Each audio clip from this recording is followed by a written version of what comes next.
couple of weeks ago, I published a video about the Profit First budgeting method for your small business. And in this video, I'm going to show how to implement the Profit First system using YNAB. Now, since transitioning to the Profit First method, Hannah and I have significantly seen our profit grow month after month after month, while simultaneously reducing our stress when it comes to the business finances.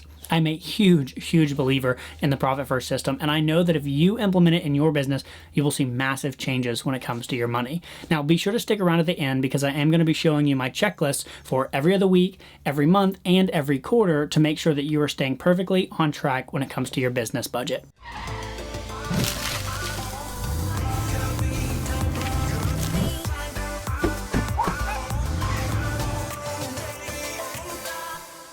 All right, Profit First and YNAB.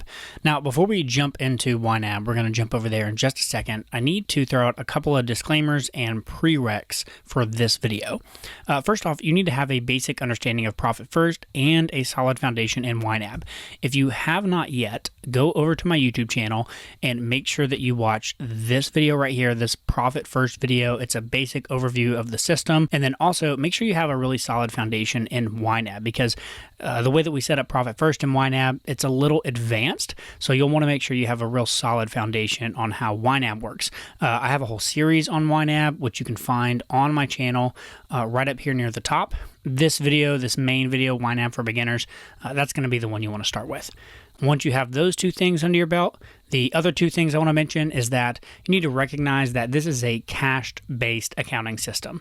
So if you have a business where you are needing to do accrual-based accounting, Profit First may not work for you, or at least you're going to have to modify it a decent bit because it is cash-based. And then the last thing is that this video will be helpful for people who are just currently side hustling as well. So whether you are a small business owner and you are completely self-employed and your business supports you 100%, or if you're just hustling on the side and making decent income and trying to figure out how to budget that with your regular income, I think Profit First can really help you out as well. So definitely stay tuned if you fall into that camp. All of that being said, let's just get going. Now, as a recap, when you are setting up your Profit First system, there's basically three main steps that you need to follow. The first is to set up your physical bank accounts. That means go online or in person and open up 5 different bank accounts at bank number 1 and 2 bank accounts at bank number 2. Step number 2 is to determine your target allocation percentages. Remember, this is the amount that you're going to send from your income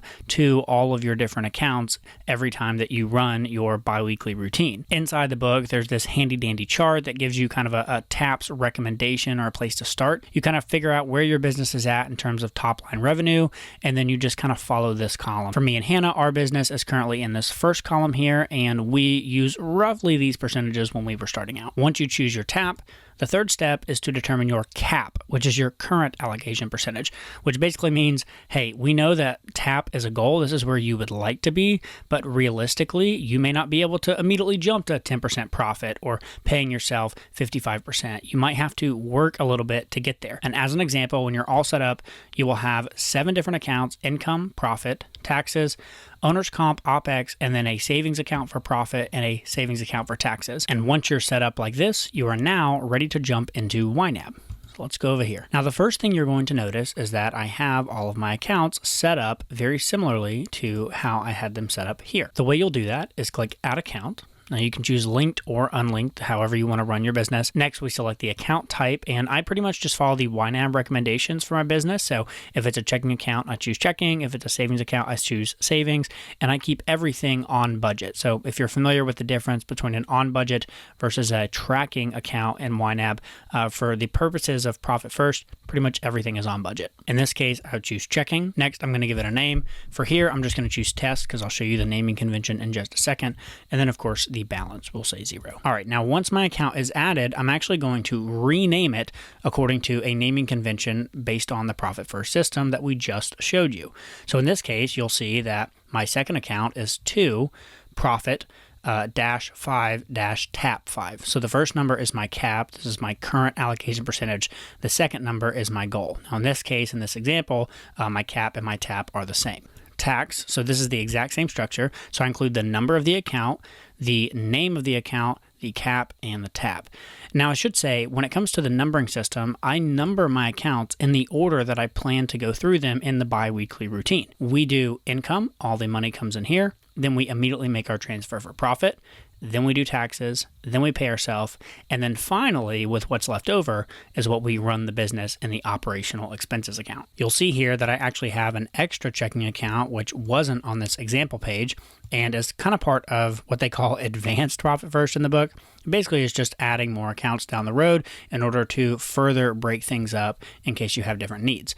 For me and Hannah, we actually have a sixth checking account that we call future investments that we will set aside extra money from the operational expenses account that we don't need and set it aside for future reinvesting back into the business. You'll see how we use this over on the budget screen here in just a minute. Now, of course, I also add in my savings account. So in this case, I have my tax savings account here, which I just named 2019 tax savings. Next, you'll need to add any other accounts that the business needs for the budget.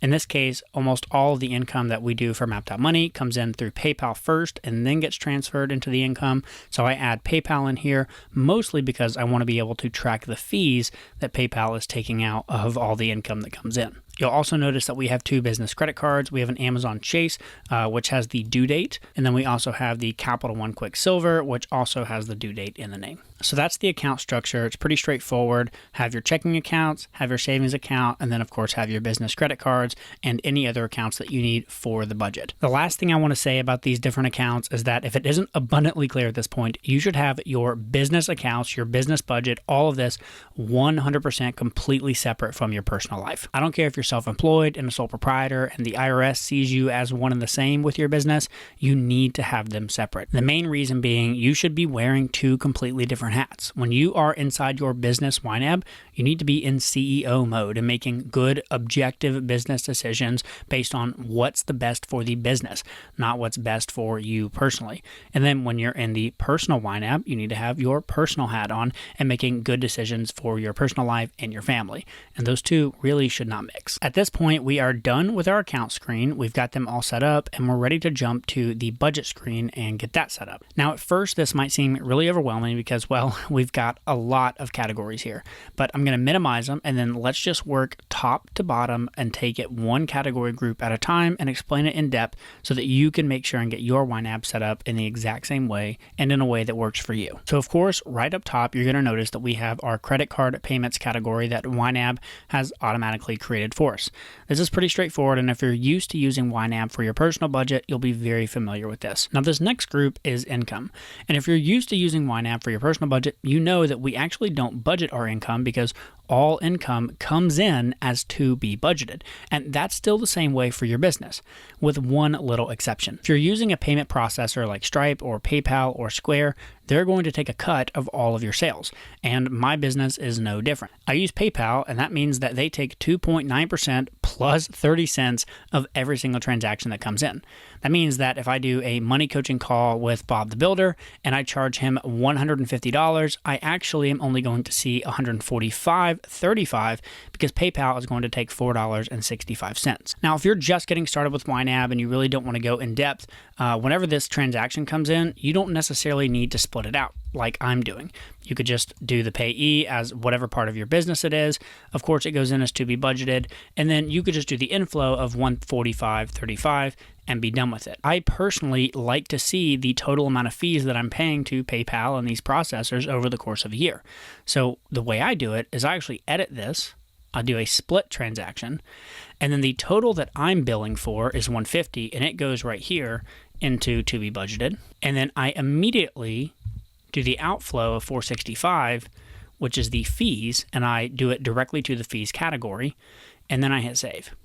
And what that does is when I go to the budget, I have an increase to be budgeted, but I immediately have a fee expense here. So before I do all of my profit first and transfer out to 5% for this, 20% for that, etc., I actually will go ahead and send money down here to cover the overspending for the fees. Okay, moving on, the next group, which you're definitely going to need, is your profit. And you'll notice that I'm naming these groups the exact same name that I'm naming the account. again, so that I can keep everything straight, nice and tidy, and know exactly how they correlate. This is a good time to mention that if you don't have a good grasp on the difference between where money is physically located versus the budget screen that tells you the jobs of all that different money, you should probably go over to my YouTube channel and watch this video right here, this YNAB savings guide. I talk really in depth about the difference between where money is physically located versus the jobs that it has in YNAB, and I share a strategy for making sure that your YNAB savings accounts match up correctly to your YNAB budget. This is a really important concept to understand because the entire way that I set up Profit First in my account is based on that underlying premise. The super short and speedy version of that video is that you want to set up a category group to perfectly represent the physical money inside of any given account. In this case, you'll notice we have a profit account and then we have a profit group. And the balance of the profit category group, which is basically just this category and this category combined, should always match the exact balance of the profit account. And you'll notice that goes the same for my tax group here, which is $400, and my tax account here, which is $400. This is going to hold the same for all of our groups. So it's really important to understand how these groups kind of represent the physical money that is in this specific account. Now, I keep two categories in this group. One's profit base and one is profit sharing. Basically, all the money that goes into the profit account, I just split it in half and put half here and half there. If you've read the book, then you know that once per quarter, we're going to take all the money in the profit sharing category and pay ourselves a quarterly bonus for being owners of the business. Okay, moving on to the tax group. Now, this group really only needs one category, and I just call it 2019 taxes. And then when 2020 rolls around, I'll just edit it and make it 2020. Keep it real simple around here. The owner's comp is going to be the exact same way as the tax category group. You basically just have one account if you are a sole proprietor. Now, if you have a partner in the business and you are paying both you and them, then you would have a second category here for them. But if you have contractors or other people that you're paying, that still doesn't go in owner's comp. That would go down here in OPEX, and you would create some sort of payroll category or group for that. We're going to cover that in a second, don't worry. For the owner's comp, though, you likely just have one category, and it's to pay yourself. Okay, so now we're ready for the fifth account, the OPEX account, which is going to be the most complicated. Now, you've got a handful of ways that you can set this up. So the first way is to just simply set it up in the best way that makes sense in your head for your business, which is what I've done. I have category groups and categories that represent the different types of expenses that are common in my business. Now, the second way to set this up is to actually kind of disregard what you think is maybe the best for your business and try and set this up to make tax time as easy as possible.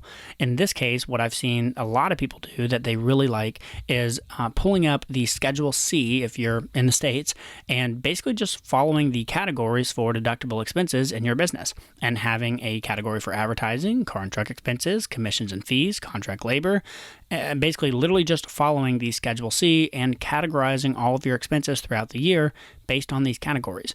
What that does is then at the end of the year, whether you're doing your own taxes or giving it to an accountant, it just makes preparing your taxes extremely easy. Maybe this is a good time to mention that if you are using a cash-based accounting method, you're not using accrual-based and you're using YNAB and you're a small business, you actually don't need to use like QuickBooks or Wave or Xero. You don't have to use one of those systems. You can use YNAB. YNAB can 100% do your taxes and help you with that and prepare them. Yeah, it takes a little bit more of manual manipulation if you're doing what I do, which is categorize them based on what you think in your head. At the end of the year, I have to export it as a CSV file and basically just do a couple of manual summations to make sure that I can correctly categorize things the way that the IRS likes it.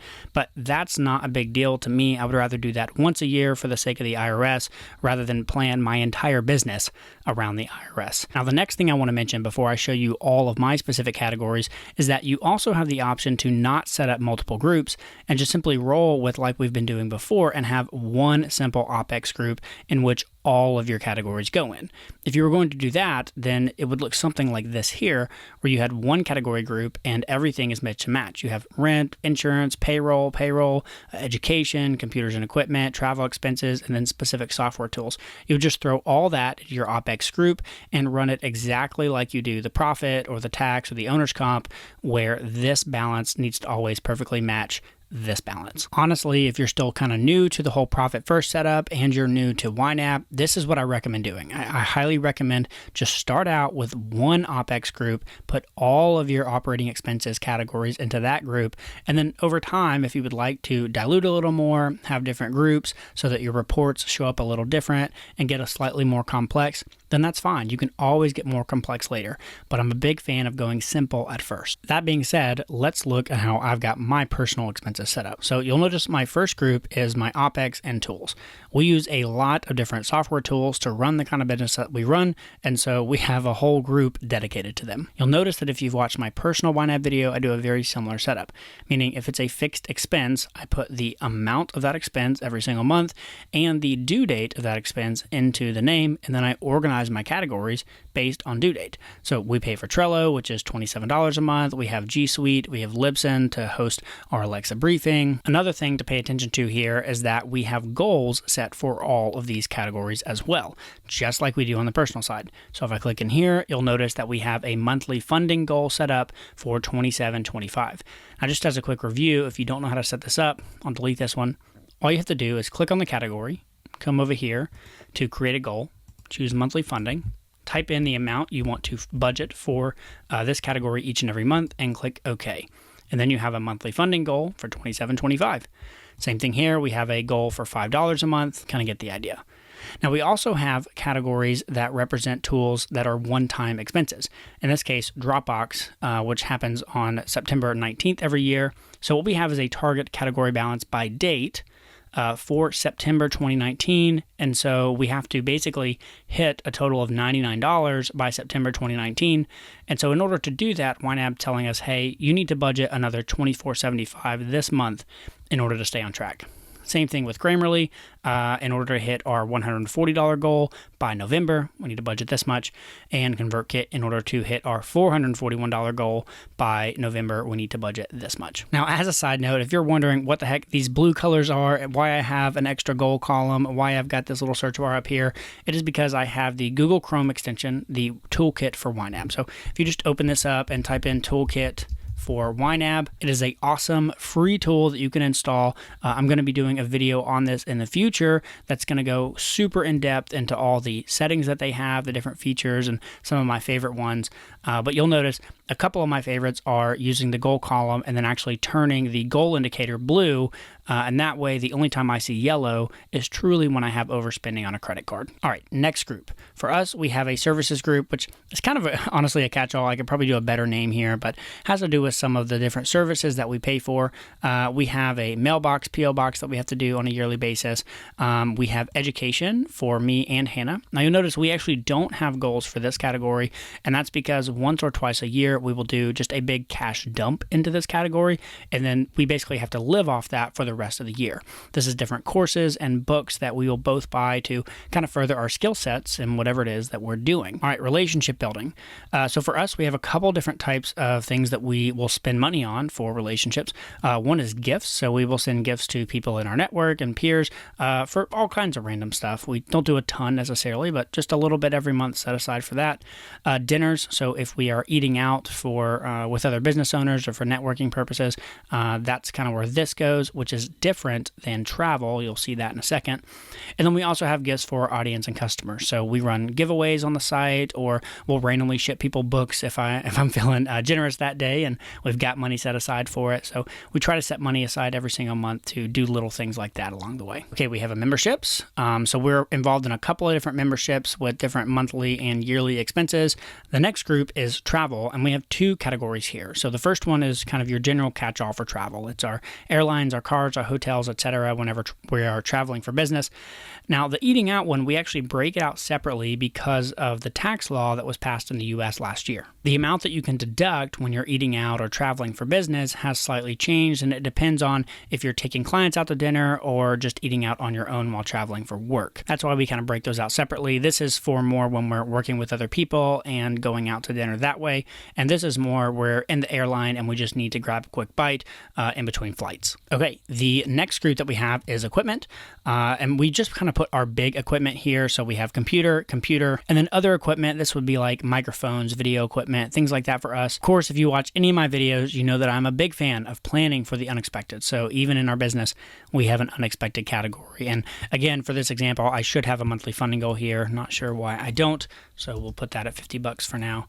But you should definitely have a monthly funding goal here for that. Okay, now our last group is payroll. Now, for me and Hannah, we're basically the only ones working in our business, except once a year we do work with an accountant, mostly because we live in an RV full time, and that adds a little bit of complexity to our situation and our taxes. So we do work with an accountant for that.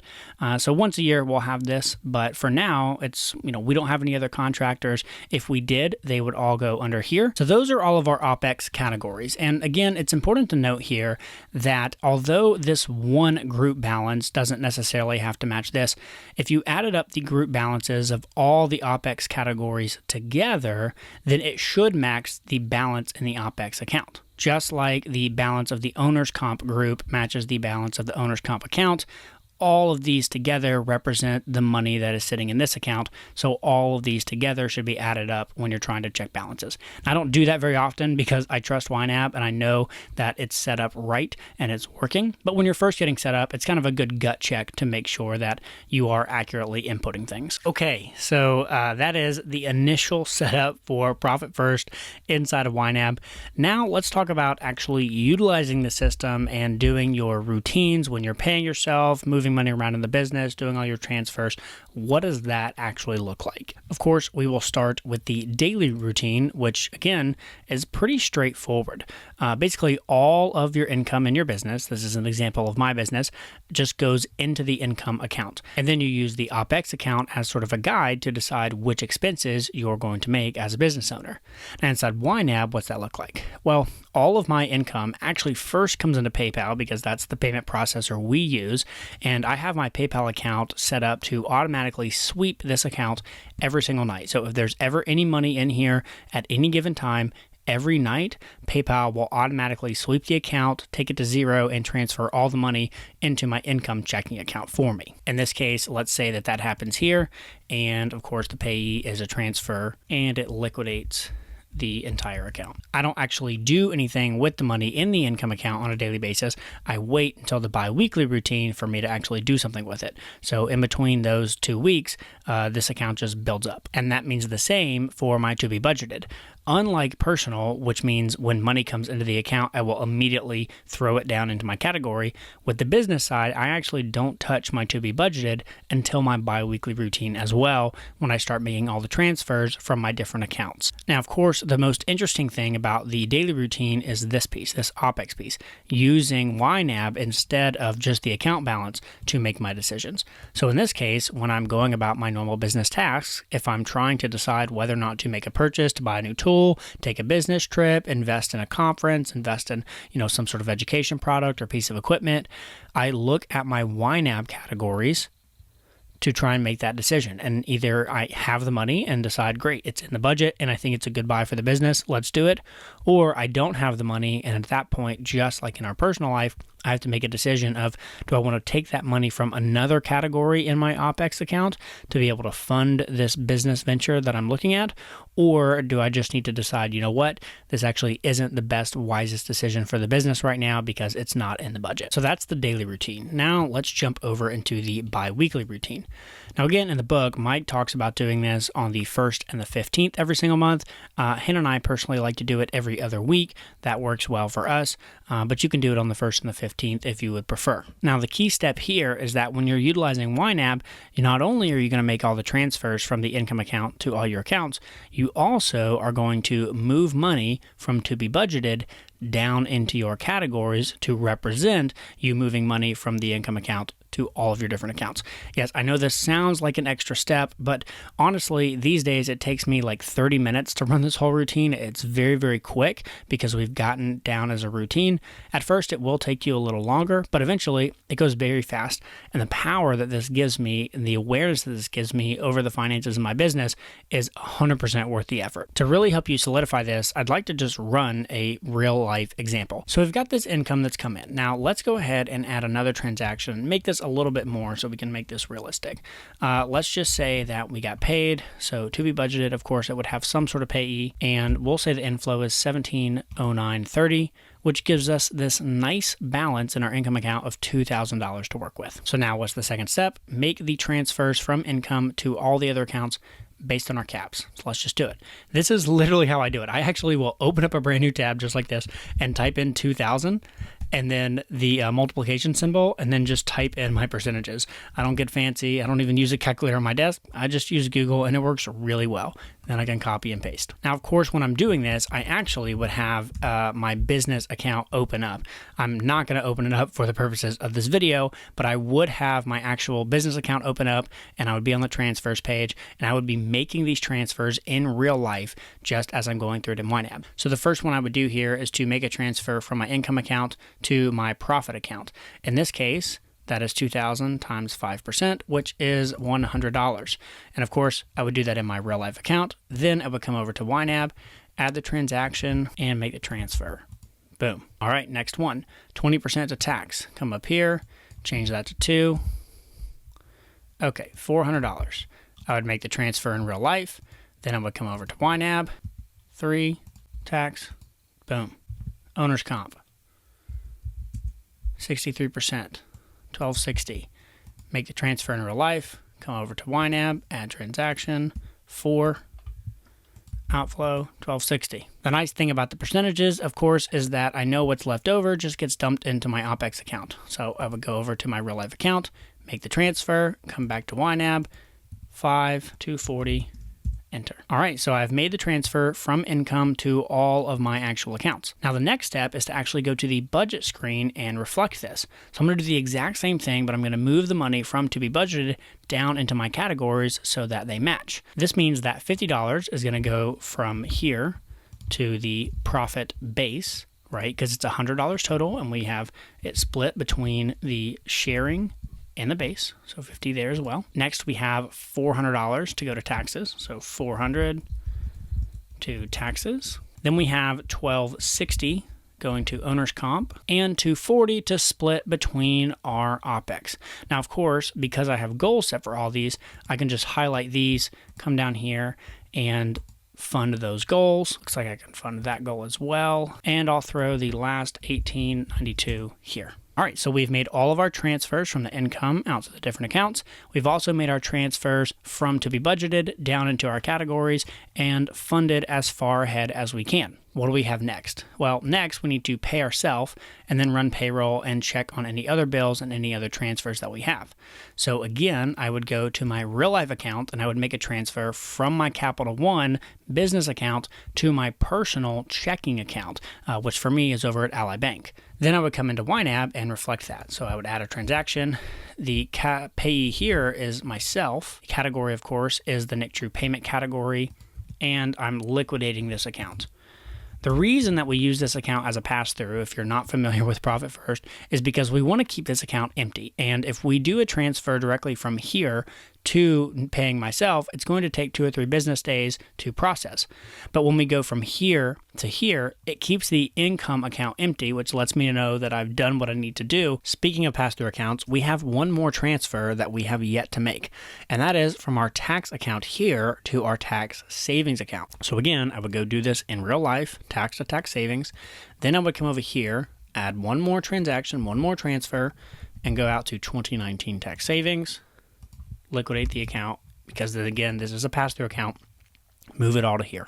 Then, like I said earlier, I would go and make sure that my bills are paid and my credit cards are paid. So let's pretend that maybe we have a transaction where we've paid for Trello. So maybe we have a balance on the Amazon card. What I would do at this point is I would basically check my budget, see how much I'm available to pay against my card, then go log into my Chase.com Amazon account and make a payment from my OPEX account to my Amazon Chase card and go ahead and pay that bill as well. So if we did that, this is what it would look like. Obviously, it is a transfer to the Amazon card, and we would be paying it off, so $27.25. And I would do that for both of my credit cards. I keep those things paid off every 2 weeks when I run this bi-weekly routine. Now, the quarterly routine is very similar to the bi-weekly routine. We run a bi-weekly routine first. I do that at the very beginning of each quarter. Then the very next step is I actually take the 50% profit distribution. Now remember, profit first, part of it is this belief that we want to treat your business like a business, even if it's a side hustle or a small business or isn't making a ton of money right now. We want to build the habit of running it like a proper company and paying yourself as an owner. So the extra step here is that I would then, once I was done with the bi-weekly routine, I would go back into my real life account and I would make a transfer from the profit account this time directly to my personal account to give myself a bonus. Then, of course, I would reflect that in YNAB. So in this case, the profit, I would add a transaction. The transfer, the payee would be myself. It would be not Nick True payment from the owner's comp. It would actually come out of the profit sharing. It would be profit bonus. And it would be $100 because we're basically taking half of the account per Profit First and Mike Michalowicz. Great, so that's done. Now the next step is to pay our quarterly taxes. Now, in this case, our taxes are actually due on June 17th, so I have to do that here in a few days.